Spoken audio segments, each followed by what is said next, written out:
Hi Year 4, so we're coming to the last two chapters of the book and we will find out whether they will have a really good Christmas together and what happens to Mr. Stink in the end.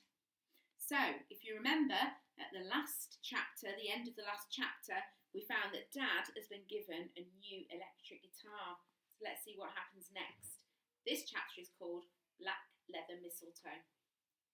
I've got some black leather mistletoe this Christmas. I'm gonna kiss you and give you a bad shaving rash. Dad had plugged his shiny new electric guitar into its amp and was strutting up and down the living room exuberantly singing one of his old band songs. He was clearly having the time of his life. It was almost as if his perm had grown back too. Mum, Chloe, Annabelle and Mr. Stink sat on the sofa and clapped along.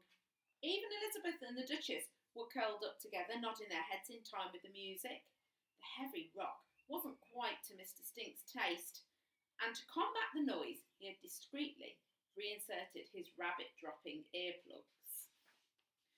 Yeah, baby, I'm gonna feast on your mince pies and give you a real good Yuletide surprise.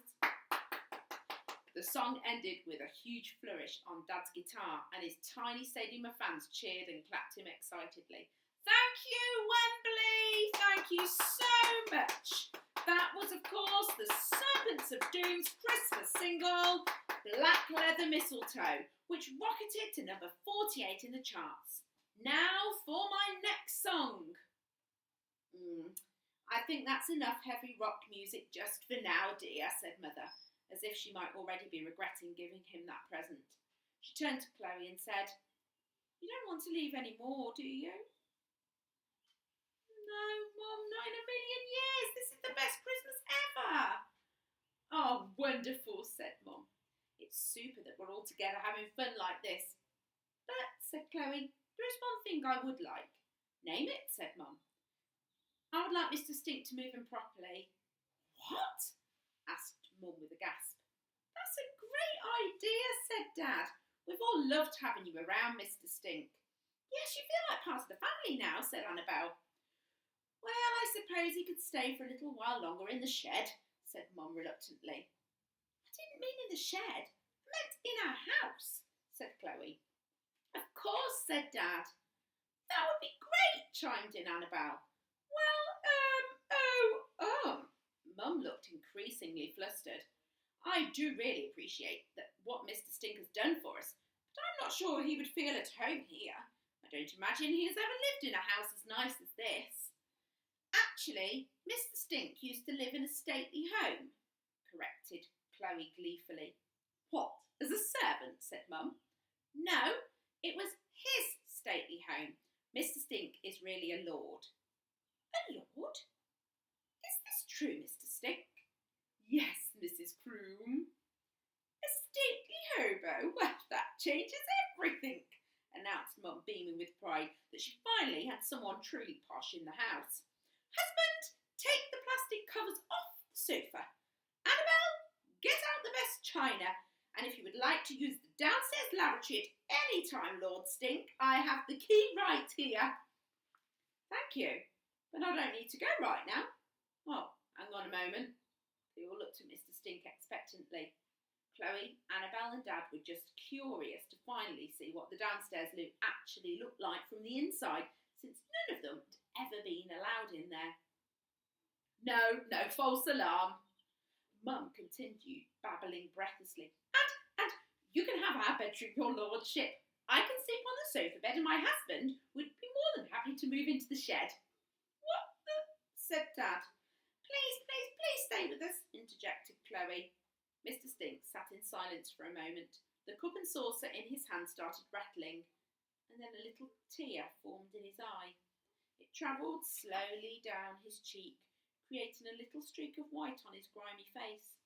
The Duchess looked at him and tenderly licked it off her master's face. Chloe's hand tiptoed its way across the sofa and comforted him with her hand. He held her hand tight. He held it so tight that she knew that this was goodbye. Such unimaginable kindness. Thank you all so much. However, I'm going to have to say no. Stay with us for Christmas Day and Boxing Day at least, pleaded Annabel. Please, said Chloe. Thank you, said Mr. Stink. But I'm afraid I have to refuse. But why? Demanded Chloe. My work here is done, and I'm a wanderer, said Mr. Stink. It's time for me to wander on. But we want you to be safe and warm here with us, said Chloe. Tears were rolling down her cheeks now. Annabel wiped away her sister's tears with her sleeve. I am sorry, Miss Chloe, I have to go. No tears, please, no fuss. Farewell to you all, and thank you all for your kindness. Mr. Stink put down his cup and saucer and headed for the door. Come on, Duchess, he said. It's time to go. Chapter 26. Little Star.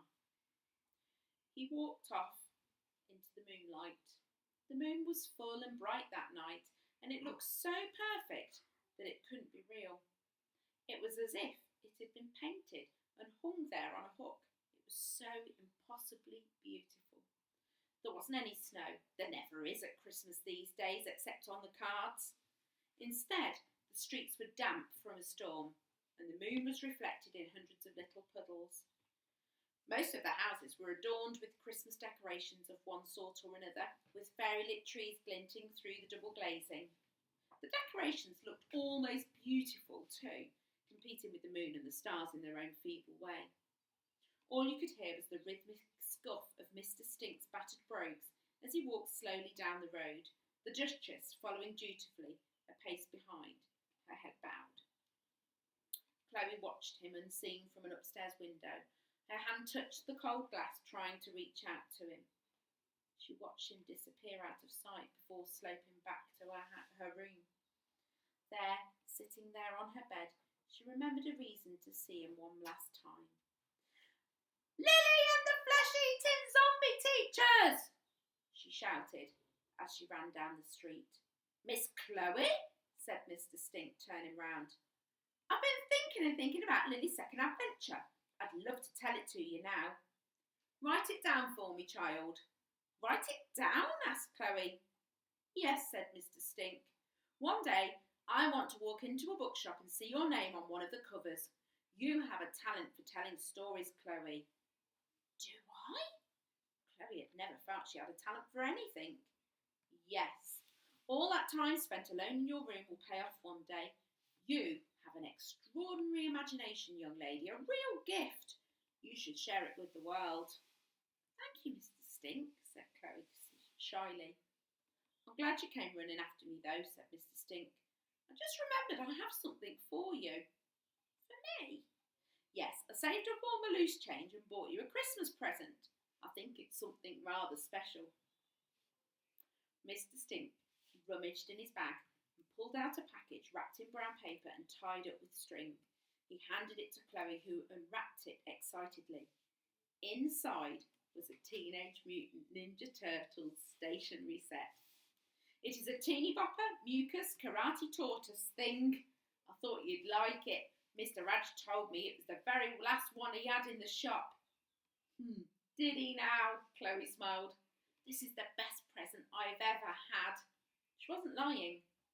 That Mr. Stink had saved up all his pennies to buy her something meant the whole wide world to her. I'll treasure this forever, I promise. Thank you, said Mr. Stink. And you've just given my whole family the best Christmas present ever. You brought us together. Well, I'm not sure I can take all the credit for that, he smiled.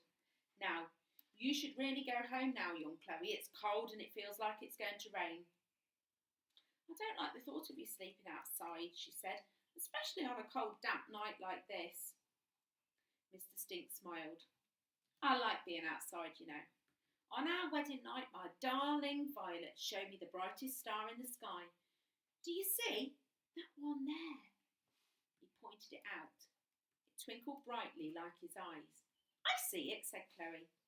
Well, that night we stood on the balcony of our bedroom and she said she would love me for as long as that star kept shining. So every night, before I go to sleep, I like to gaze at that star and think about her and the great love we shared. I see the star and it's her I see. That's beautiful, said Chloe, trembling and trying hard not to cry. My wife isn't gone. Every night she meets me in my dreams. Now go home and don't worry about me, Miss Chloe. I have the Duchess and my star. I'll miss you, said Chloe. Mr. Stink smiled and then pointed up at the sky. Do you see Violet's star? He asked. Chloe nodded. Do you see how there's another little star just underneath it? Yes, said Chloe. Up in the night sky, Violet's star burned brightly. Below it, a smaller star twinkled in the blackness. Well, you are a very special young lady, said Mr. Stink. And when I look at that star, I'm going to be thinking about you. Chloe felt overwhelmed. Thank you, she said, and I'll look at it and think about you. She gave him a big hug and didn't want to let go. He stood still and held her for a moment before rocking a little to set himself free. I have to go now. My soul is restless and I need to wander. Goodbye, Miss Chloe. Goodbye, Mr. Stink.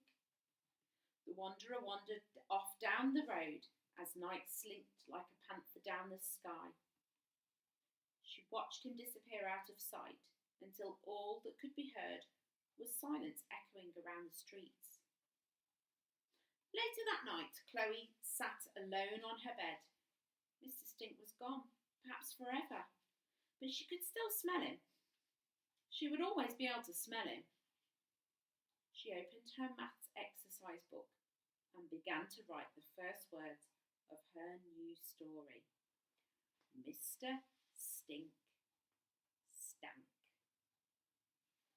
And that's the end of our story together of Mr. Stink. So I hope you've really enjoyed that, and perhaps when the libraries are back open, if you've really enjoyed that story, then you might be able to borrow it from the library, and it's called Mr. Stink and it's by David Walliams. Keep safe, Year 4.